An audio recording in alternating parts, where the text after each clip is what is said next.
आज की गुफ्तगू में मरीम नवाज साहब ने सुप्रीम कोर्ट को, लाहौर हाई कोर्ट के जजेस को बराह रास्त तनकीद का निशाना बनाया और स्पेशली जो पनामा बेंच था उनकी फैमिलीज पर बात की है। खान साहब ने जुडिशल इस्टेब्लिशमेंट बना रखी है, ये एक टर्म उन्होंने यूज की है। उनके इस स्टेटमेंट से सर फर्क पड़ेगा कोई?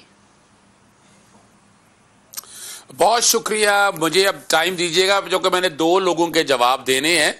पहली तो बात है कि मैं चैलेंज कर रहा हूं कि मरीम नवाज को ये एस्टैब्लिश करना होगा जुडिशल एस्टैब्लिशमेंट के हवाले से। सवाल बड़ा सीधा सा है। इमरान खान तो 3-3.5 साल से हुकूमत में आया है, उससे पहले तकरीबन 60-70 साल इन्हीं लोगों की इजारादारी रही है। चलें वो छोड़ दें, आप 40 साल लगा लें, इन्हीं लोगों का है। और वो मैं उन कहानियों में नहीं जाना चाहता, टेलीफोन करके, टेप करके, सैफ और रहमान क्या कहते रहे, छोड़ दे उन बातों को, वो तो बातें थी। और अब बातें आइन और कानून की पासदारी की एक केस को ले लेते हैं। मिसाल पनामा की बात कर रहे हैं, पनामा में मिस डिक्लेरेशन थी, या तो बता दे नहीं थी। अब प्रॉपर्टीज आपने डिक्लेयर नहीं की, या बता दे पूरी कौम को आपके पास पैसा कहां से आया, कोई जवाब नहीं है इन चीजों का।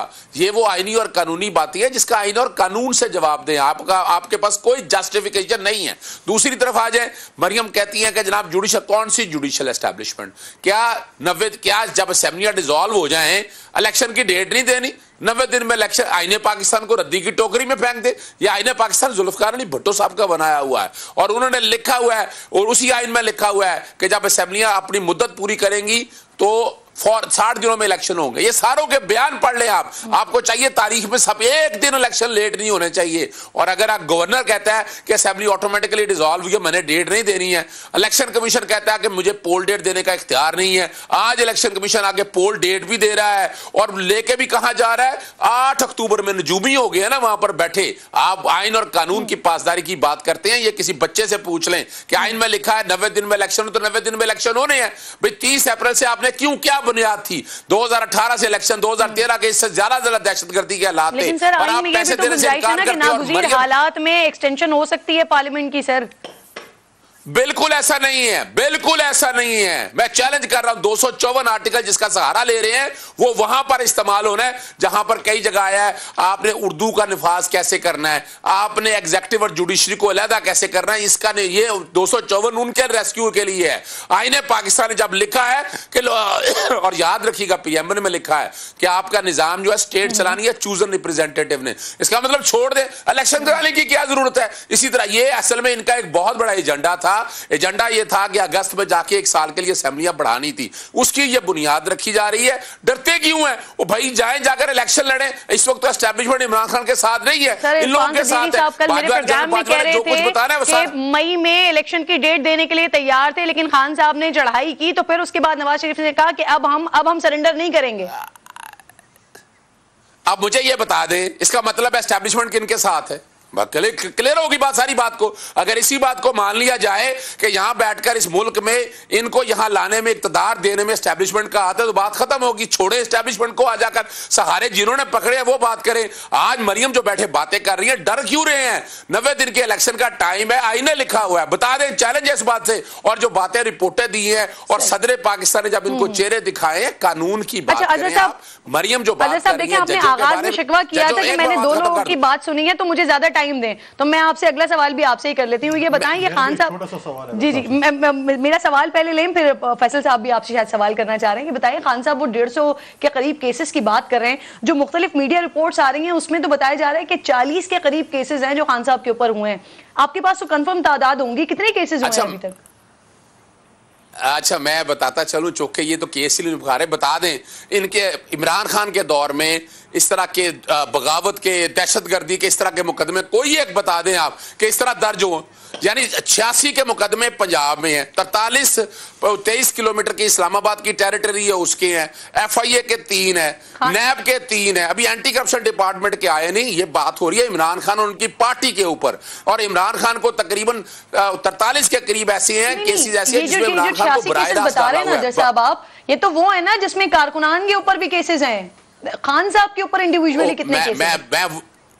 मैं वो यही तो बता रहा हूं कि 109 में कई चीजों में डाला हुआ है। सवाल बड़ा सिंपल सा है, आप ये बताएं क्या करप्शन के केसेस हैं?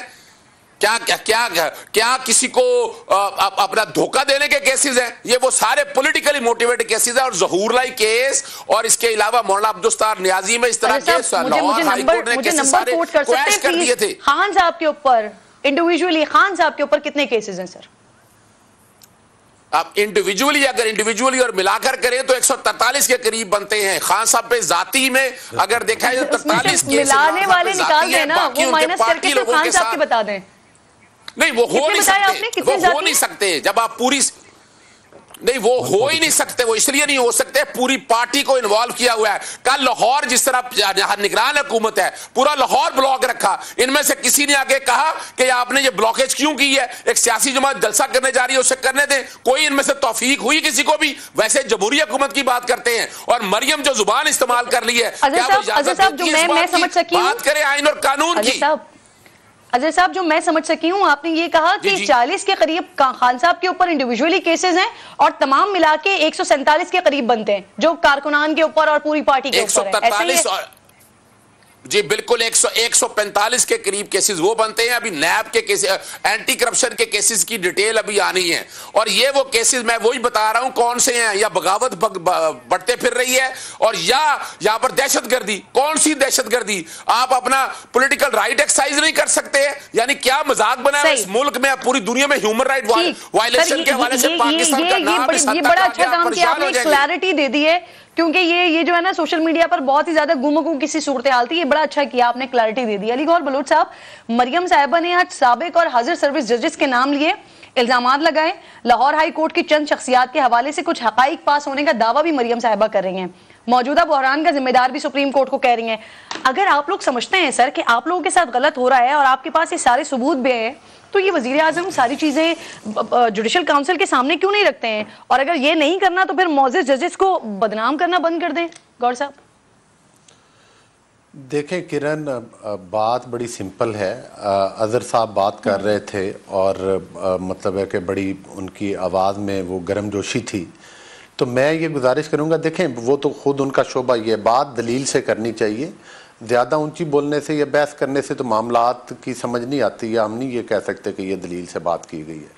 देखिए बात ये है कि राना सनाउल्लाह साहब के ऊपर केस किया गया। आज दोनों फ्लेवर हैं सर, मैंने धीमे बोलने वाले भी बुलाए हैं, कुंडी साहब भी हैं। हाँ देखे बात ये वो पंजाबी की एक, खैर आप मेरे ख्याल उर्दू स्पीकिंग है, पंजाबी का एक फिक्र है कि दोनों वक्खो वक्ख दोवां दियां लज़्ज़तां ने। तो ये तो फिर दायरा है कि मिलके काम चलता है। देखिए गुजारिश ये है कि राना सनाउल्लाह के ऊपर केस बनाया गया, बदनामे ज़माना केस था, झूठा तरीन केस था। वो किसके दौर में बना था? कौन बनाने वाला था? इमरान अहमद न्यादी बनाने वाला था। फिर उसके बाद आप देख लें कि ये आज इलेक्शन कमीशन के ऊपर तनकीद करते हैं। इलेक्शन कमीशन से इन्हें ये प्रॉब्लम है कि डस्का का इलेक्शन चोरी करते हुए इनको इलेक्शन कमीशन ने रंगे हाथों पकड़ा था। इनके जो उस वक्त के वज़रा थे वो लाइन में खड़े होकर गालियां दिया करते थे।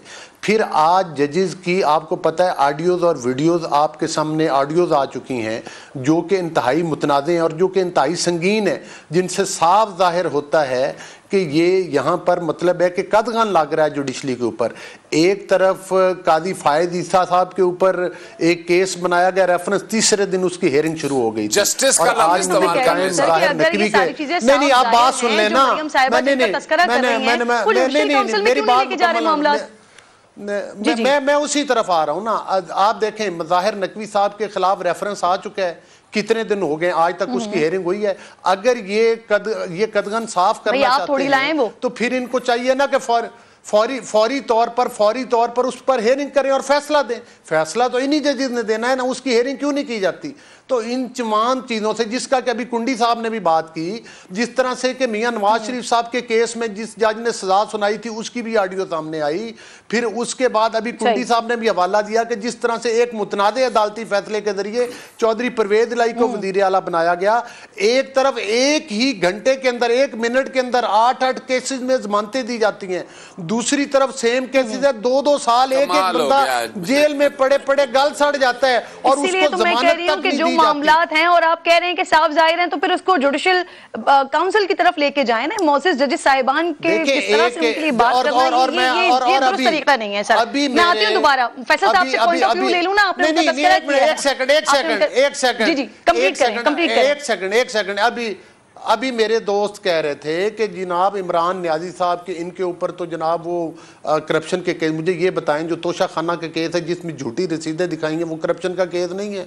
जो अपना फरा गोगी के ऊपर एंटी करप्शन के केसेस बने थे, भाई एक मिनट मेरी गुजारिश सुन लेना, आपकी बारी आएगी। जो फरा गोगी के ऊपर एंटी करप्शन के केसेस बने थे और अब एफआईए में इंक्वायरी चल रही है जिसका के वो पाँव के निशान इमरान न्याजी साहब के घर की तरफ जा रहे हैं, वो करप्शन के केसेस नहीं है। जो फॉरेन फंडिंग का केस है वो करप्शन का केस नहीं है। जो वो उसको मलिक रियाज साहब को अरबों रुपए दिए गए थे वो करप्शन का केस नहीं था। तो ये सारे करप्शन के केसेस हैं।